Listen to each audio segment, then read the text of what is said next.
पर बम फेंकने वाले बदमाश का एनकाउंटर किया गया है। मंदिर में ब्लास्ट हुआ था और अब बदमाश का एनकाउंटर। अमृतसर पुलिस ने बदमाश को ढेर कर दिया। अमृतसर के ठाकुरद्वारा मंदिर पर बम फेंका गया था, यहां पर ब्लास्ट हुआ था। कई तस्वीरें भी हमने आपको दिखाई। ये दो तस्वीरें आप देख रहे हैं। मंदिर पर पहली तस्वीर जब बम से हमला किया गया, ब्लास्ट हुआ, कई सवाल खड़े हुए, और दूसरी तस्वीर जहां एनकाउंटर में बदमाश ढेर कर दिया गया है। अमृतसर में ग्रेनेड अटैक का मामला, मुठभेड़ में पुलिस ने आरोपी को ढेर कर दिया। ज्यादा जानकारी के लिए ललित हमारे साथ जुड़े हुए हैं। ललित, जरा और ज्यादा जानकारी दीजिए इस पूरी खबर पर।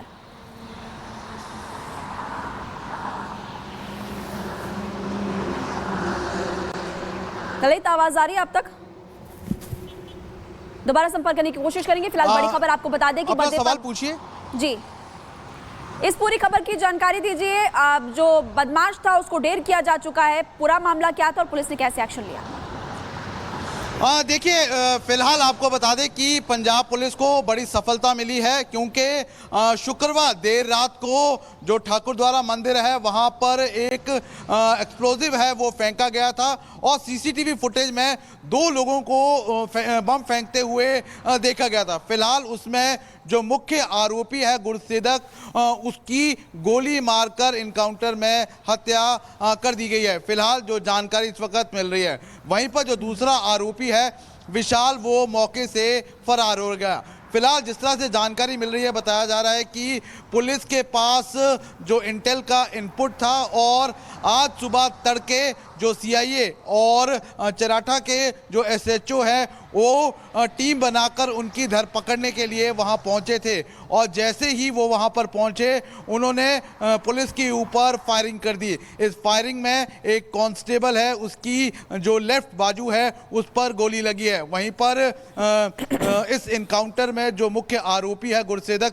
उसकी जान चली गई है, जबकि जो दूसरा है वो वहां से फरार हो गया है। जी ठीक है ललित, धन्यवाद आपका इस तमाम जानकारी के लिए। 2 से 3 दिन पहले यह घटना सामने आई थी। डाले हुए हैं इन्होंने जेलों में, और सच्चाई यह है कि जो बलूचिस्तान है सबसे बड़ा प्रांत है, 40% का एरिया है और सबसे ज़्यादा रिच है रिसोर्सेज में, cobalt, zinc, copper, gas, oil, मगर सबसे पुअरेस्ट है क्योंकि वो रिसोर्सेज जो हैं उनका इस्तेमाल पाकिस्तान करता है। और अब जब चाइना पाकिस्तान इकोनॉमिक कॉरिडोर बनाया है तो अब वो चीन भी कर रहे हैं, क्योंकि जिस प्रकार से $62 बिलियन का ये फ्लैगशिप प्रोजेक्ट है, इसके अंदर 7 प्रोजेक्ट जो हैं वो बलूचिस्तान में हैं। वो में सारे के सारे जो वर्कर्स हैं या तो वो पंजाबी हैं या वो चीनी हैं, टेक्नीशियन, इंजीनियर। ये गवादार पोर्ट जो बना दिया इन्होंने, 250 स्क्वायर किलोमीटर का इलाका इन्होंने कवर कर दिया। वहाँ मुछारे जो जाते थे समुद्र में मछली पकड़ने, वो भी नहीं जा सकते।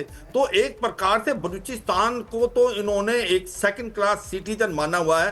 पाकिस्तान ने ह्यूमन राइट वायलेशन है, इसका इस्तेमाल कर रहा है पाकिस्तान। और अब बीएलए ने कफन बांध लिया है, आर पार की लड़ाई लड़ रहे हैं, एक के बाद एक डेडली अटैक हो रहे हैं। यही नहीं, बीएलए का और तारीख तालिबान पाकिस्तान का भी एक ऑपरेशनल गठबंधन हो गया है। उधर से टीटीपी खैबर पख्तूनख्वा में बहुत सक्रिय है, इधर से बलूचिस्तान लिबरेशन आर्मी एक के बाद एक सटीक हमले कर रहा है। और अगर आप देखें अफगानिस्तान में जो तालिबान है उनके बीच में और पाकिस्तान के बीच में भी संबंध अच्छे नहीं। बिल्कुल सर, लेकिन फिर भी सेंस ऑफ डिनायल पाकिस्तान की तरफ से हमेशा देखने को मिलता है। बैरिस्टर हुमायूं जी भी हमारे साथ जुड़े हुए हैं। सर, आपसे मैं समझना चाहूंगी, एक तरफ तालिबान लगातार अटैक कर रहा है, दूसरी तरफ बलूच, पाकिस्तान घुटनों पर आ गया है, कैसे निपटेंगे?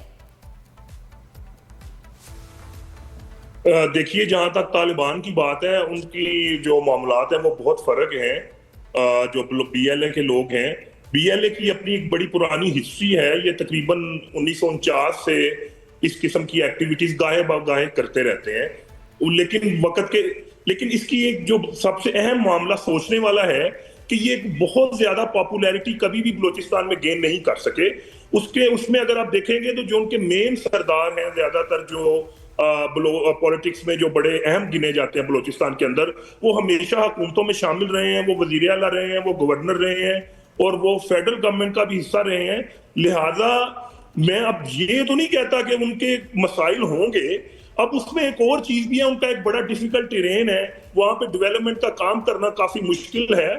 लेकिन बुनियादी तौर पर जो जिस तरह आप ये कहना चाह रहे हैं कि वहां की जो यूथ है वो पढ़ना लिखना चाहती है, वो जिंदगी में तरक्की करना चाहते हैं, लेकिन ये एक रवायती उनका एक कबायली निज़ाम है, कुछ लोग उसके साथ स्टिक रहना चाहते हैं, जो कि आज के दौर में तकरीबन नामुमकिन हो चुका है कि उनको उस स्टोन एज में के लिए छोड़ दिया जाए।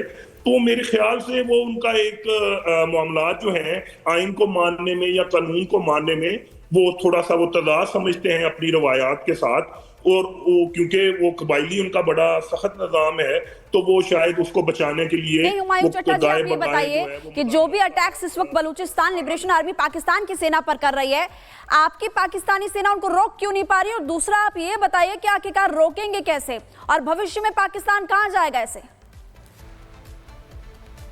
देखिए, इस बात को समझने की कोशिश करिए कि बलूचिस्तान की जो आबादी है वो 1 से 2 करोड़ के दरमियान में है, और वो भी बहुत स्कैटर्ड है। जिस तरह जनरल साहब बता रहे थे 40% एरिया है, और उसमें 1.5-2 करोड़ वो डेंसिटी इसकी ना होने के बराबर है। लेकिन उसमें देखिए, आर्मी के लिए कोई बहुत बड़ा मुश्किल मामला नहीं है इस चीज को कंट्रोल करना। पाकिस्तान आर्मी ने बलूचिस्तान में हमेशा रिस्ट्रेंट शो की है काफी हद तक। वो नहीं चाहते कि मामला इस हद तक जाएं, और ये इनकी तादाद बड़ी कम है। वो ये चाहते हैं कि उन्हें कुछ सिंपैथी मिले, उनके खिलाफ सख्त एक्शन लिया जाए, जिससे एक जनरल वो उनके हक में एक बने। लेकिन मेरा ख्याल है कि वो इसमें कामयाब नहीं होंगे, क्योंकि जितने ज्यादातर बलोच लोगों को मैं जानता हूँ वो कम से कम पाकिस्तान के खिलाफ जो है मुसल्लह जदोजहद के हामी नहीं है। हाँ, उनके मसाइल हैं पॉलिटिकल, वो पंजाब में भी लोगों के हैं, वो सिंध में भी हैं, वो केपीके में भी हैं, वो पूरी दुनिया में होते हैं। और लेकिन उसका ये मतलब नहीं है कि आप हथियार उठाकर अपनी फौज के खिलाफ या अपने लोगों के खिलाफ निकलना शुरू हो जाएंगे।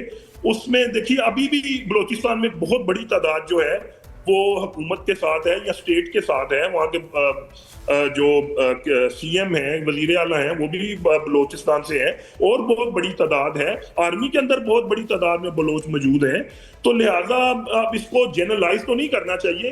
हाँ, मुझे ये जरूर लगता है कि कुछ लोगों को, लेकिन जनरल सहवाज, पाकिस्तान चड्ढा जी आ रही हूँ, लेकिन जनरल सहवाज, एक ऐसा प्रांत जिनको आपने जबरदस्ती अपने में मिलाया, फिर चाहे बलूचिस्तान हो, फिर चाहे खैबर पख्तूनवा हो, गिलगित बाल्टिस्तान की हम बात करें, जबरदस्ती आपने अपने में मिलाया।